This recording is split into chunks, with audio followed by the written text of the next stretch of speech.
2024년도 예산안이 오늘 본회의에서 합의 처리됩니다. 예산안 처리 법정 시한인 12월 2일보다 19일이나 늦어 국민 여러분께 송구하다는 말씀을 드립니다. 원래 예산안 협상도 아주 어려운 과정을 겪었지만 결국 여야가 파행을 피하고 합의 처리하게 되어 다행으로 생각합니다. 우리 국민의힘 입장에서 이번 예산안 합의에 있어 가장 긍정적으로 생각하는 점은 윤석열 정부의 건전재정 기조를 지킬 수 있었다는 점입니다. 우리는 이번 협상에서 재정 건전성 유지를 제1의 원칙으로 삼고 선거를 앞두고 선심성 매표용 예산을 최소화하면서도 선택과 집중을 통해 사회적 약자 보호에 상대적으로 더 많은 예산을 투입되도록 노력했습니다. 민주당이 확대 재정 요구를 거두고 정부 예산안의 기본 철학에 동의해 준 데 대해 감사하게 생각합니다. 우리는 또한 R&D 예산에서 6천억 원의 순정이 있었지만 정부가 계획한 R&D 예산 구조 조정이 큰 틀에서 관철된 것을 다행으로 생각합니다. 나눠먹기식 R&D 예산이 폐지되면서 보다 건강하고 효율적인 구조를 갖게 된 R&D 예산은 향후 지속적인 정액 과정을 거쳐 우리나라를 과학기술 강국, 첨단 미래 산업의 성자로 우뚝 서게 할 것입니다. 우리 국민의힘은 또한 민주당의 핵심적인 요구사항이었던 새만금 예산과 지역화폐 예산에 대해 각각 3천억 원의 정액에 동의했습니다. 협상에서 한편의 일방적인 승리란 없는 것이므로 이러한 양보는 불가피했다는 점을 말씀드립니다. 이번 2024년도 예산안 심사 처리 과정에서 여야의 의견이 극단적인 차이를 보이며 한때 준예산 사태가 초래되는 것 아니냐는 말까지 나왔습니다. 예산안 문제가 다른 정치적 쟁점과 맞물리면서 12월 내내 극심한 여야 대결이 계속되었습니다. 그 와중에도 예산안만큼은 여야가 정치력을 복원해 타협을 이룸으로써 내년도 민생이 걸려있는 예산안을 합의하게 된 것입니다. 이제 예산안 이외의 다른 여러 쟁점에 대해서도 여야가 의회 정치를 복원하고 대화의 정치를 정착시켜 국민들께 새해에는 더 행복하고 희망찬 한 해가 되겠구나 하는 마음이 들도록 했으면 좋겠습니다. 민주당이 어제 보건복지위 전체회의에서 정부 여당은 물론 정의당 의원의 반대에도 불구하고 지역의사제 도입과 공공의대 설립법을 일방적으로 통과시켰습니다. 지역의사제는 의대가 지역의사 선발 전형으로 학생을 뽑아 의료 취약지역에서 10년간 의무복무하도록 하는 내용입니다. 공공의대법은 의사사관학교라고 할 수 있는 공공의대를 세워 전액 국민 세금으로 의사를 양성하고 10년간 의료 열악지역에서 의무복무하도록 하는 내용입니다.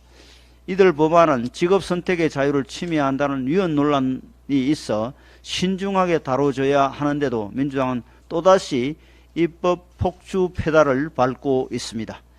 무엇보다 큰 문제는 현재 정부에서 추진하고 있는 의대 정원 확대에 대해 의료계의 반발이 이미 심한 터에 다시 하겠습니다. 현재 정부에서 추진하고 있는 의대 정원 확대에 대해 의사들의 반발이 이미 심한 터에 이 법안들은 의사들을 벼랑 끝으로 모는 꼴이어서 의대 정원 확대 자체를 무산시킬 가능성이 높다는 것입니다. 민주당의 행태가 무책임하기 짝이 없습니다. 정부가 의대 정원을 확대 추진한다고 발표했을 때 민주당은 환영한다고 밝혔습니다. 그리고 민주당도 이 법안들을 일방적으로 추진하면 의사들이 격렬하게 반발할 것을 잘 알고 있습니다. 그런데도 왜 민주당이 의대 정원 확대 자체를 무산시킬 수도 있는 입법 폭주를 하려는지 묻지 않을 수 없습니다. 이것이 총선을 겨냥한 것이라 짐작하기는 어렵지 않습니다. 공공의대 설립을 원하는 지역의 유권자들에게 입법 수요를 벌려 환심을 사려는 게 아니겠습니까? 게다가 의료계의 결사적인 총파업을 유발함으로써 정부 여당에게 더 큰 부담과 어려움을 지우려는 악의마저 보입니다. 의대 정원 확대라는 국가적 중대사가 무산되더라도 쇼를 벌려 이득을 챙기겠다는 게 과연 원내 일당의 자세입니까? 민주당에 요청합니다. 지금은 우선 의대 정원 확대에 힘을 모아야 할 때입니다. 도와주지 못하겠으면 차라리 가만히라도 있어주길 바랍니다. 현대차가 4,100억 원 가치의 러시아 공장을 단 14만 원에 매각했습니다. 러시아 자동차 시장 점유율 1위에까지 올랐던 현대차가 울며 겨자 먹기로 생산 공장을 포기하는 현실을 보면 세계 경제의 변동성 리스크가 극심한 수준임을 알 수 있습니다. 세계 각국의 보호무역주의가 여전하고 러시아에 이어 차이나 리스크까지 불거지는 상황에서 가장 걱정되는 문제는 기업들의 투자 위축입니다. 해외 경제 상황이 어려운 데다가 국내에선 킬러 규제 혁파 법안이 국회에서 발이 묶이고 있고 고금리 현상이 지속되면서 기업의 설비 투자가 좀처럼 활성화되지 못하고 있습니다. 이러는 사이 올해 일본은 설비 투자가 32년 만에 100조 엔을 돌파하며 투자주도 성장에 본격적으로 시동을 걸었고, 영국은 경기 부양을 위해 생산 설비 투자액의 25%를 세금에서 공제하는 결단을 내렸습니다.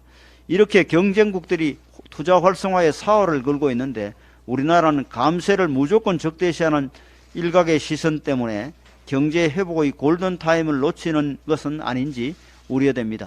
이런 측면에서 우리 여당은 최상목 경제부총리 후보자가 임시투자세 공제 연장을 적극적으로 검토해야 한다고 말한 데 같은 인식을 가지고 있습니다.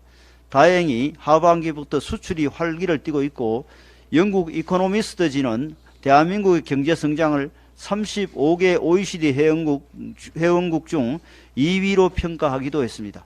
물이 들어올 때 노를 저어야 하는 법입니다.